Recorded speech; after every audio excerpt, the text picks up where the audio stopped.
서비스를 유형별 분류를 했어요. 근데 이거 아까 얘기를 했던 거예요. 풀 서비스, 리미티드 서비스, 셀프 서비스. 셀프 서비스가 늘어난다는 거는 종업원의 인건비, 임대료, 원가 등이 상승하고 있다는 얘기하고도 같은 얘기예요. 왜? 저렴한 인수를 판매한다는 얘기는 생존에 대한 얘기예요. 셀프 서비스를 통해서 가격을 낮춰야 돼. 근데 참 그런 얘기하죠. 맥도날드나 버거킹에 보면 프리미엄 버거가 과연 셀프 서비스를 하는 게 합당한가? 이런 생각 안 해봤어요. 햄버거가 10,000원이 넘는데 이게 과연 셀프 서비스에 대한 그건 이제 뭐 어떻게 보면은 기업에서의 상술의 영향일 수도 있겠지만 패스트푸드는 정말 셀프 서비스에 국한된 이유는 저렴한 가격에 생존을 하기 위한 음식을 먹기 위한 걸 제공했었던 개념에서 출발을 했고, 풀 서비스는 인간으로서 받을 수 있는 최상의 만족도를 받고 싶은 사람들을 위해서 존재했던 문화 내에서 높은 가격을 아무리 돈이 많은 부자도 하루에 세 끼 이상의 식사를 하면서 만족도를 가져갈 수는 없어요. 거기에 차관해서 나왔던 것들이 바로 이 풀 서비스의 문화, 서비스를 길게 가요. 그러니까 완벽한 다이닝 식사에서 보면 식사 시간이 기본적으로 2시간입니다. 1시간 반에서 2시간이에요. 그러면 2시간 동안에 얼마나 많은 사람들이 음식을 만들고 음식을 접대하기 위해서 움직일까요? 그러면 가치가 상당히 높죠. 제가 1시간 이상의 서비스로 식사를 할 수 있다라는 거는 그만큼 가치를 어떻게 돈으로 지불할 수 있는 상대적인 거잖아요. 그래서 서비스가 이렇게 구분이 됐어요. 근데 중요한 거 계속 얘기합니다. 외식은 외식 산업에서의 서비스라는 거예요. 인간에 대한 봉사가 전제되어 있는 외식은 외식이라고 기억하지 마시고 외식은 외식 서비스다. 그리고 외식 서비스를 하고 있는 사람들 또는 거기에 속해 있는 식품들이 뭉쳐 있으면 우리는 얘를 외식 산업이라고 분류한다. 이러한 외식 산업을 업종이나 업태에 따라서도 구분을 할 수 있고, 이거는 통계상 분류고요. 우리들이 일상에서 쓰는 명칭으로도 구분이 된다.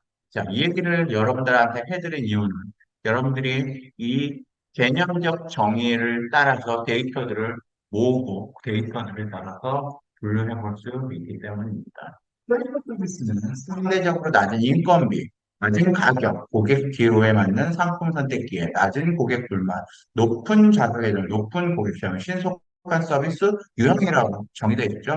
근데 쉽게 더 얘기하면 생존을 위한 낮은 가격, 서비스가 없어요. 셀프 서비스는 서비스라고 하지만 셀프 서비스는 뭐야?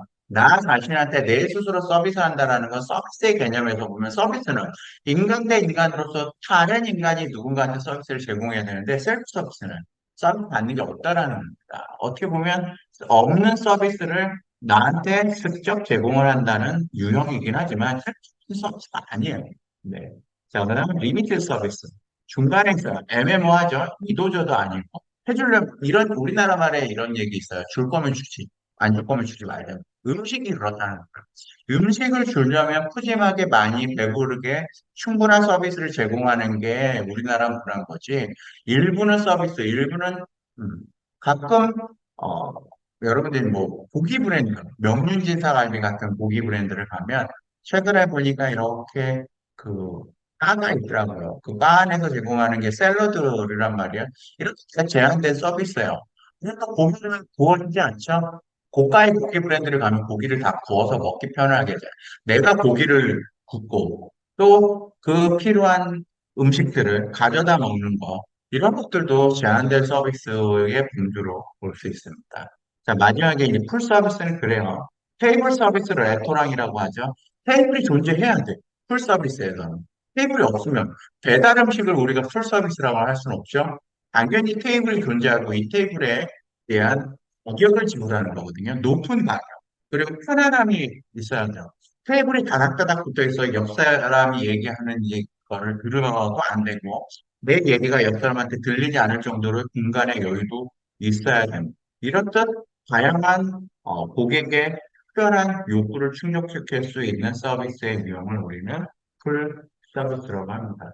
자, 여러분 좀 않으셨죠? 개념 이해가 되셨어요? 원래는 이 책에 있는 내용들을 쭉 이해하기 편하게 외식이라는 게 무엇인지 이해할 수 있게 설계되어 있는 책이었는데, 이거를 이제 어제가 아닌 오늘 하다 보니까, 아, 과연 이 외식이라는 게 이게 뭐야?